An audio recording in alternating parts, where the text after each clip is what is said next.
History remembers the pirates, but almost always the men. Hidden beneath waves of time are women who ruled the seas with equal ferocity. Today we dive into the world of corsairs in skirts, where ambition, revenge, and survival rewrote the rules of piracy.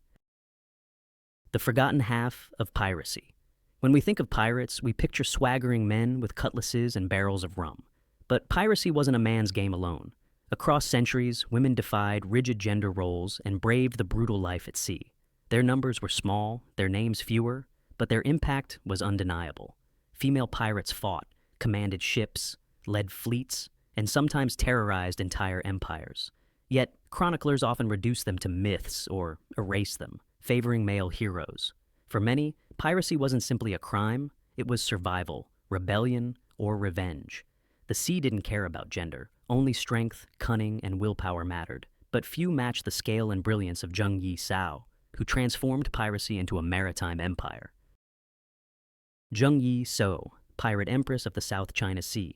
In the early 19th century, the South China Sea boiled with piracy. Amid collapsing Qing authority, Shi Xianggu, later Zheng Yi Sao, rose from a Cantonese brothel to command the legendary Red Flag Fleet. Married to pirate leader Zheng Yi in 1801, she quickly became his equal. When Zheng Yi died in 1807, many expected his pirate alliance to disintegrate. Instead, Zheng Yi Sao seized power with the help of her late husband's adopted son and her rumored lover, Zhang Baozai. Under her rule, the fleet grew to nearly 80,000 pirates and 1,800 ships. She imposed brutal discipline. Desertion meant beheading. Assaulting female captives brought execution, and loot was shared communally.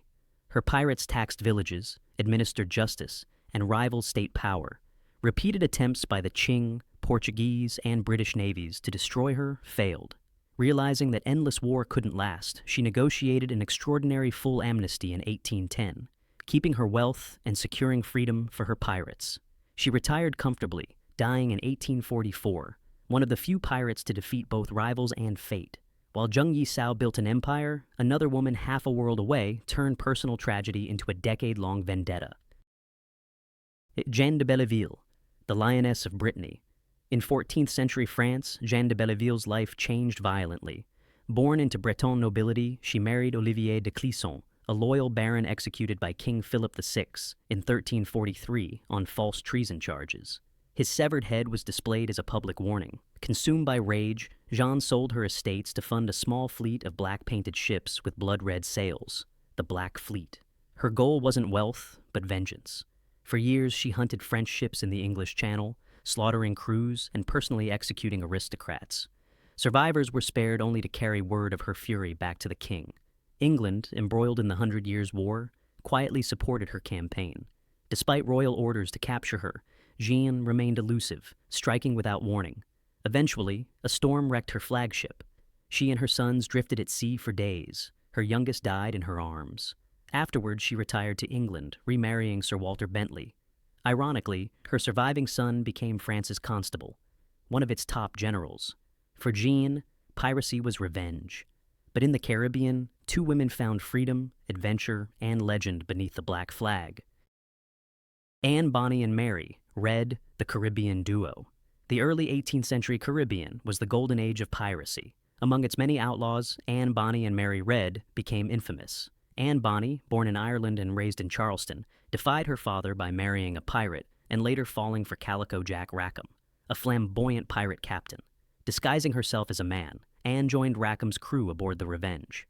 Mary Reed's path was stranger still. Raised as a boy to secure inheritance money, she served as a soldier in Flanders, married, was widowed, and eventually returned to sea disguised as a man. Captured by pirates, she willingly joined them, maintaining her male persona. Aboard the Revenge, Anne discovered that the brave sailor, Mark Red, was another woman. They formed a close bond, perhaps friendship, perhaps more. Even Rackham was stunned by the truth. In battle, both women fought fiercely, often said to be more ruthless than their male counterparts. But in 1720, their luck ran out when Captain Jonathan Barnett's ship captured them. Most of the crew, drunk, surrendered without a fight, but Anne and Mary resisted until the end. At trial, Rackham was hanged. Anne reportedly told him, "If you'd fought like a man, you need not have been hanged like a dog." Both women claimed pregnancy to delay execution. Mary died in prison of fever in 1721. Anne's fate remains unclear. Some believe her father secured her release and she lived quietly. Others say she died in prison. Anne and Mary became legends. But many other women also defied expectations, ruling waves and rivers alike. Other sea wolves, the forgotten few. Beyond the famous names, history records other female pirates who challenged kings and customs. In 16th century Ireland, Grace O'Malley commanded a fleet, fought English forces, and negotiated directly with Queen Elizabeth I, one ruler to another. In 19th century New York, Sadie Farrell, Sadie the Goat, led river pirates along the Hudson, using headbutts as her signature attack. Her gang terrorized the riverfront farms and boats for years. Scandinavian legend tells of Alfhild, a princess who escaped an arranged marriage, disguised herself as a man, and led a fleet of female pirates, reflecting Norse shield maiden traditions. Sayyida al-Hurra, 1485 to 1561, was queen of Tétouan, northern Morocco, from 1515 to 1542, known for her piracy against Spain and Portugal. Later, she married King Ahmed al-Watasi, but was deposed by her son-in-law in 1542, living the rest of her life in exile. Mary Wolverston, also known as Lady Killigrew, 1525 to 1587, was a fearsome pirate active along the Cornish coast. She was the daughter of Lord Philip Wolverton, a former pirate, and later married Sir Henry Killigrew, who became a vice-admiral under Queen Elizabeth I. Though details of many such women blur between fact and myth, their presence defied a world built to exclude them. Different times, different places. But one question remains. Why did these women risk everything for the pirate's life? Oh, why women became pirates.